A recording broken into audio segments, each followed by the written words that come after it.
ফাতেমা, ফাতেমা, আমাকে দুটো লেবু দিয়ে যা তো মা। আমি পারবো না মা, তুমি নিয়ে নাও। মা, আমি স্কুলের হাতের লেখা লিখছি। আচ্ছা আচ্ছা ঠিক আছে, ভালো করে লেখ মা। মাথাটা প্রচুর যন্ত্রণা করছে। ফাতেমা, ফাতেমা। হ্যাঁ মা, শুনছি, কি হয়েছে?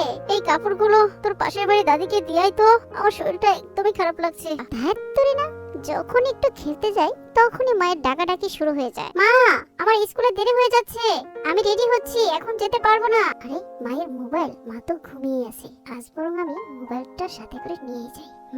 তুমি মায়ের সাথে এমন আচরণ করছো? মায়ের সাথে প্রতারণা করে স্কুল ফাঁকি দিয়ে মায়ের মোবাইল চুরি করে এনে এখানে বসে গেমস খেলছো?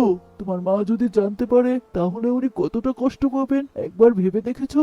আর উনি যদি কষ্ট পেয়ে বদদুয়া দেন তাহলে আল্লাহ তোমাকে কখনোই মাফ করবে না। তোমাকে জাহান্নামের আগুনে পুড়তে হবে। তুমি কি জাহান্নামে যেতে চাও? না গল্পওয়ালা দাদু, আমি জাহান্নামে যেতে চাই না।